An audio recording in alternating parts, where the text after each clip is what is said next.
मोठे बाई आहो तर त्याच्या निर्णयावर इतका ठाम आहे, मला नाही वाटत तो थांबेल. त्याला थांबावं लागलं. वचनात अडकलीस. काय करू मी? मला काय विचारते? एरवी तर मोठ्या मोठ्या युक्त्या सुचतात तुला. सगळ्या गोष्टी बरोबर घडवून आणतेस आणि आता मला विचारतेस. काहीही कर, अधोक्ष ज्यामुळे इथं घरात थांबेल असं काहीही कर, त्याचा विचार कर. पण जे करशील ना ते लवकरात लवकर कर. इंद्रायणी, मला खात्री आहे तूच हे करू शकतेस. कर.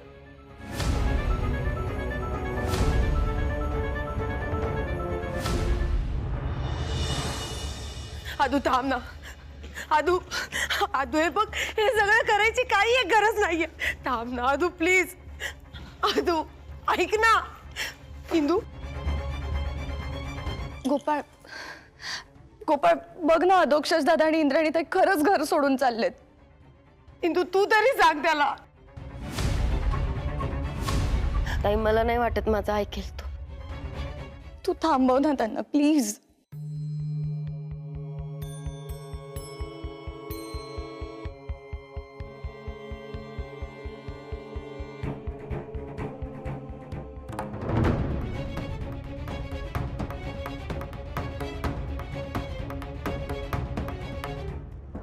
महाराज, मी प्रयत्न केला. उगीच कड काढत बसण्यात काही अर्थ नाही इंदू. आपला निर्णय झालाय. येतो काका. काकीची काळजी.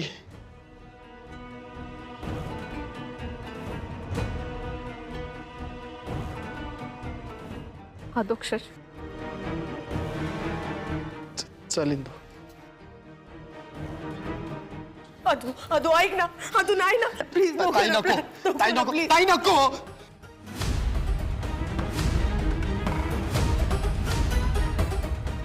किती अप्पल पोटे असतो आदू.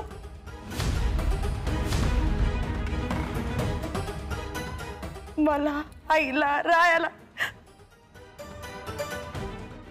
सगळ्यांना सोडून जाणार आहेस तू? तुमचा वेगळा संसार थाटणार आहात?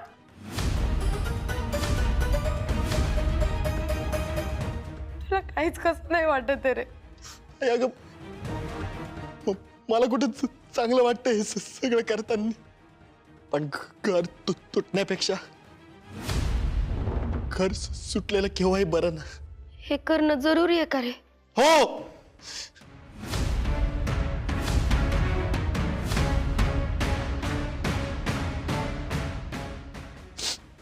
आणि ताई, मी घर सोडून जरी जात असलो ना तरी नातं थोडी नग तोडतोय मी.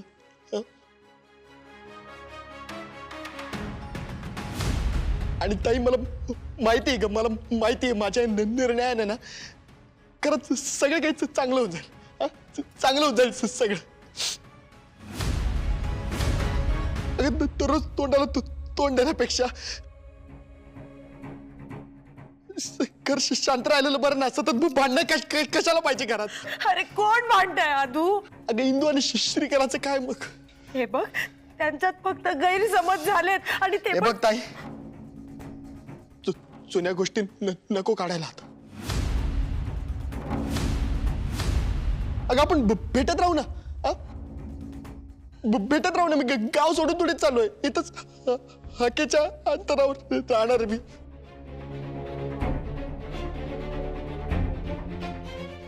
हो, पण घराबाहेरच ना.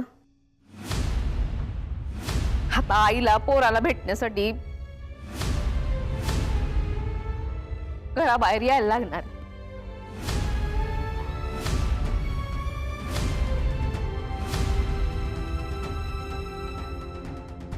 इंदू, अगं लहानपणापासून या घरात राहतेस ना. या घराने तुला आधार दिला.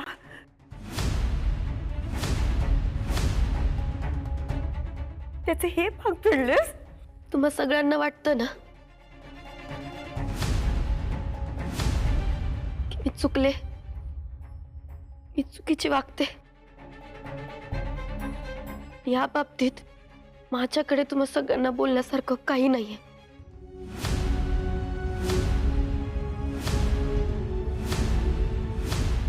मला फक्त एकाच व्यक्तीशी बोलायचंय.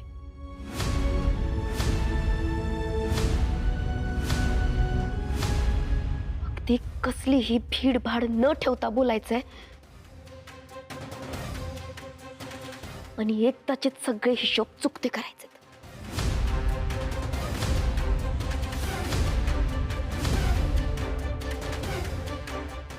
कुणाशी?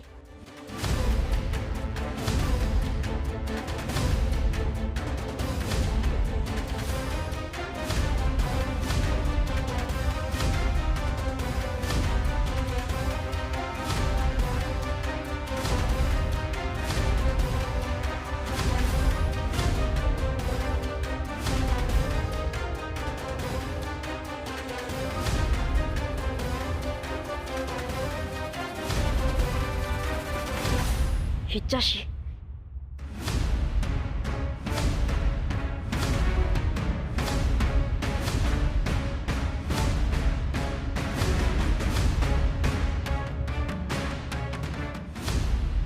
हे इंदे, तू या श्रीकलेवरती नाही ते आरोप केले.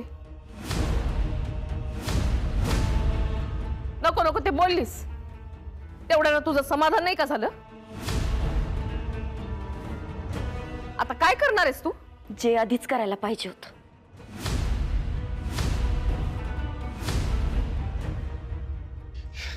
उगीच गोष्टीत ताणू नको सिंधू, चाललो. आदू थांब. मला हे करणंच आहे, त्याच्याशिवाय माझं समाधान नाही.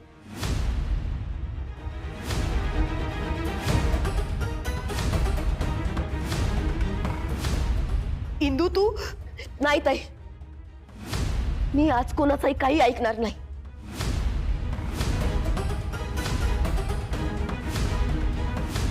या घराच्या भल्यासाठी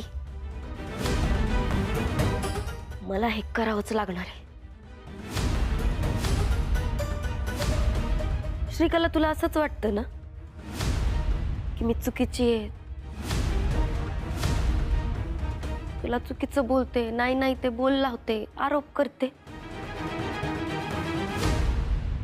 माझं चुकतंय.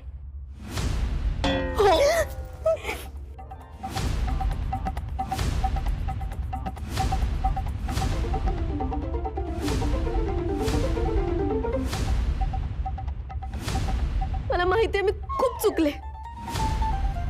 मला ताई म्हणतेस तू आणि मीच बालिशपणासारखं वागले तुझ्याशी. माझ्याकडून चूक झाली, मला माफ कर. श्रीकला, मला माफ कर. ताई काय करताय, प्लीज. अजिबात नाही. मला माहितीये मी चुकले. तुझ्या इच्छा समजून नाही घेतल्या, तुझं वागणं समजून नाही घेतलं. तुला नाही ते बोलले, कशी पण वागले. तू या घरात आलीस, गोड गोड बोलून सगळ्यांची मन जिंकलीस, म्हणून माझ्या मनात असूया निर्माण झाली आणि त्याच असूयामुळे मी तुझ्याशी असं वागले. मी जे केलं त्यासाठी मनापासून क्षमा मागते. Please, I am sorry. ताई ताई काय करताय? माफी का मागते? उठा ना प्लीज. नाही, तू आधी मला क्षमा कर, मगच मी तुझे पाय सोडते. अगं इंदू काय करतेस तू? पश्चाताप करतेय ताई. मला माहिती माझ्याकडून चूक झाली आणि चुकीला माफी मिळालीच पाहिजे. श्रीकलाचं मन खूप मोठं आहे, ती मला नक्की माफ करणार आहे. तुम्ही उठा ना, काय करताय? उठो ना प्लीज. नाही, आधी म्हण मला माफ केलं. हो, माझ्या मनात ना तुमच्याबद्दल कसलंही आकच नाहीये. हा,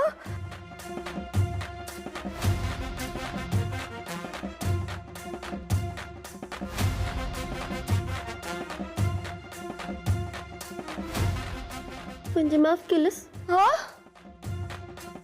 हो, मी तुम्हाला माफ केलं. हा, उठा.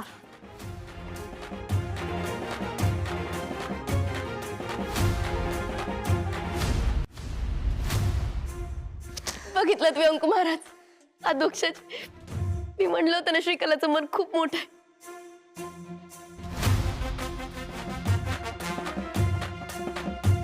माझीच बुद्धी फिरली आणि मी चुकीचं वागले, पण मला माझी चूक कळली आता आणि तिने मला मोठ्या मनानं माफ पण केलं.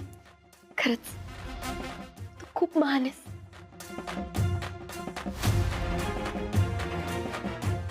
खूप चांगली आहेस तू. राम कृष्ण हरी. विठुराया, तुझी आम्हा दिग्रसकरांवर खरंच खूप मोठी कृपा आहे रे बाबा. इतक्या गुणी मुली आम्हाला सुना म्हणून तू दिल्यास. इंदू, अगं बाळा, आपल्या हातून चूक झाली आहे याची जाणीव होणं ही सुधारणेची पहिली पायरी असते. मला तुझा परत एकदा आज अभिमान वाटतोय. हो मग आपली इंदू आहेच गुणाची. काय रे अधोक्षज, हा? आता तुला आपलं हे घर सोडून जाण्याची काही गरज नाही. ती बॅग आधी आतल्या खोलीत नेऊन ठेव. आणि काय रे बाळा, असं वागतात होय रे? तुझ्या काकाला इथं माग एकटं ठेवून परस्पर घर सोडून निघाला होतास. काय रे,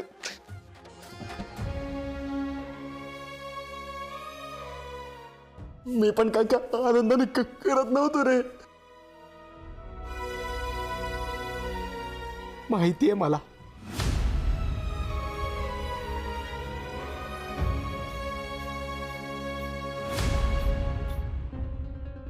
आज परत एकदा इंदूनं आपलं घर मोडण्यापासून वाचवलं आणि या वेळेला कायमचं वाचवलं. आता हे घर परत कधी मोडणार नाही. चला, बॅग घेऊन आधी खोलीत चला. चला.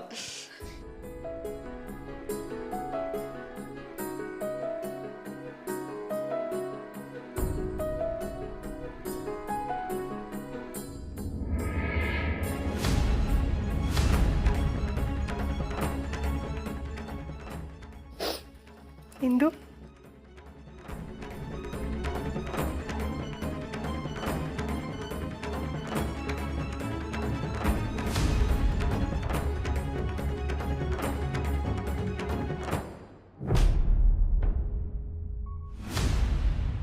आलेच मी.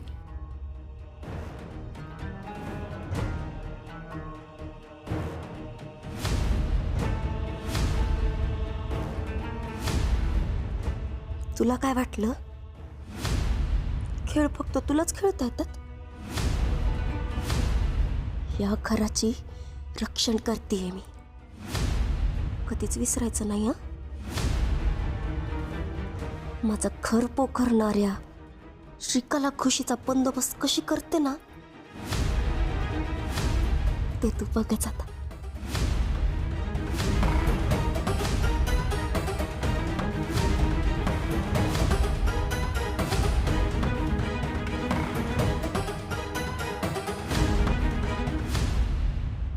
काय म्हणजे आता ते अधोक्षज महाराज आणि इंद्रायणीबाई वाड्यातच राहणार आहेत का? हाव ना, मला पण नको होते ते वाड्यात राहायला. आणि इंदिनी ऐन वेळेला त्या श्रीकलाच्या पायावर डोकं ठेवून गेम फिरवला. आणि त्यांनी तरी कशाला माफ करायचं मग त्यांना? नाही तर काय. श्रीकला पण ना अख्ख्या प्लॅनिंगची वाट लावली आमच्या. आता ते दोघं जर घराच्या बाहेर पडले असते तर दिग्रसकरांच्या घराचे 2 तुकडे करणं सोपं झालं असतं, नाही का? मग आता काय करणार तुम्ही मोहितराव? आता काहीतरी युनिक आणि एकदम करेक्ट विचार करावा लागेल. आणि या करेक्ट विचारानंच त्यांचा करेक्ट कार्यक्रम होऊ शकतो. हो, इन शॉर्ट, तुम्ही त्या इंदी आणि अधोक्षज महाराजांना सुखाचं जगू देणार नाही. दिसता तेवढ्या येडपट नाहीत बरं का तुम्ही करिश्मा. हो, कधीतरी थोडा तरी थोडा तरी चांगला विचार करा की माझ्याबद्दल मोहितराव. असं लाडात येण्यापेक्षा खबरा द्या आम्हाला. आय आय डू काय सोशल वर्क करत नाही मी. पैसे मोजायला लागतील. इन्फॉर्मेशन मग तुमचीच आहे. करिश्माला हा करिश्मालाच महत्वाचा आहे का? विषय काय? अजून देऊ, पण खबर जोरदार पाहिजे. हो, all information is yours. No worries. चल रे, गाडी काढ.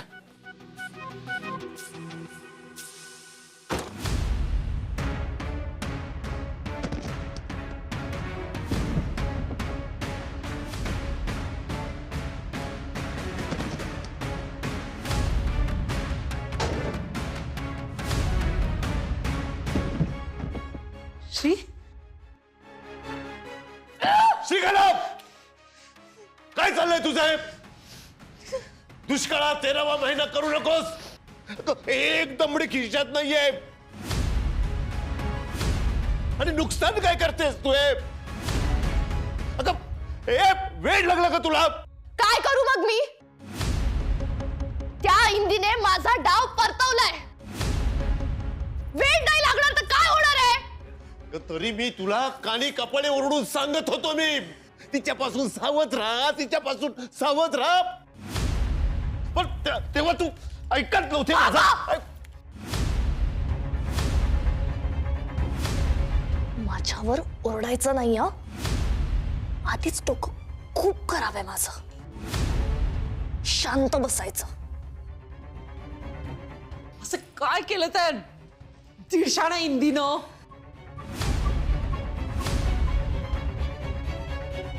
तुला चुकीचं बोलते, नाही नाही ते बोल लावते, आरोप करते. माझं चुकतंय.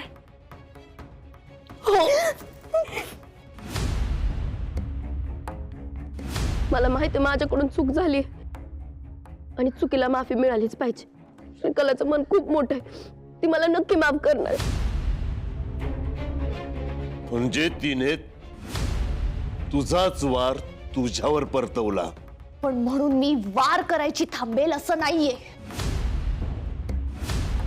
तर मला असं काहीतरी करावं लागेल ना की एका झटक्यात त्या दिग्रसकरांचं घर आणि तिथली माणसं मोडून पडली पाहिजे.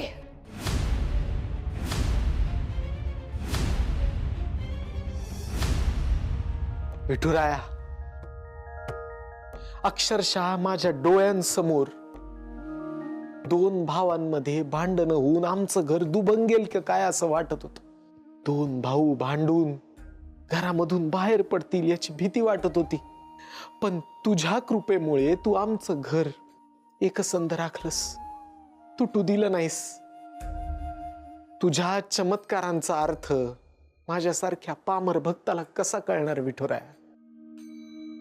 तूच आमच्या पुढे अवघडातले अवघड प्रश्न उभे करतोस आणि त्या प्रश्नाचं सोपं उत्तर तूच आम्हाला देतोस.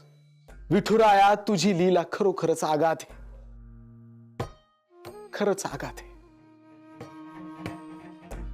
राम कृष्ण हरी.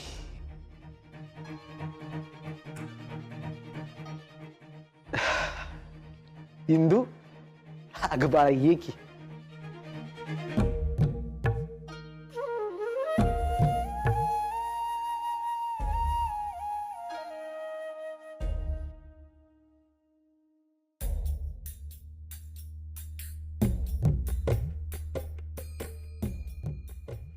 ये बस.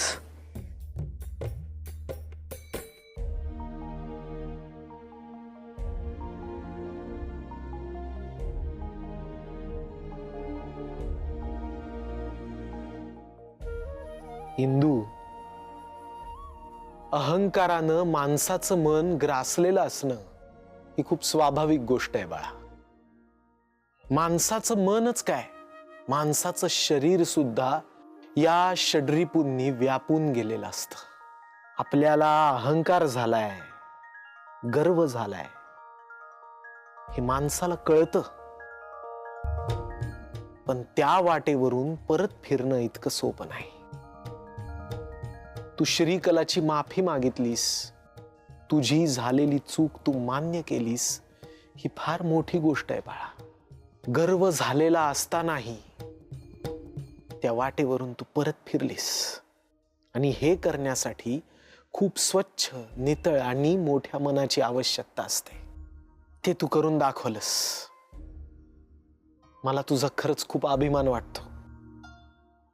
महाराज, खर तर विठुरायानंच मार्ग दाखवला. तो पाठीराखा आहेच, पण तुमचा पण आशीर्वाद आहे. महाराज, अहंकार, स्वार्थ, माया या कोणत्याही गोष्टी मी माझ्या मनात ठेवणार नाही, बाहेर काढीन. आणि वाईट वृत्तीलाही थारा देणार नाही. नक्की करशील तू हे. माझा तुझ्यावर पूर्ण विश्वास आहे. हे सगळं तू जमवशील. मला खात्री आहे खूप पुढे जाशील तू आयुष्यात. राम कृष्ण हरी.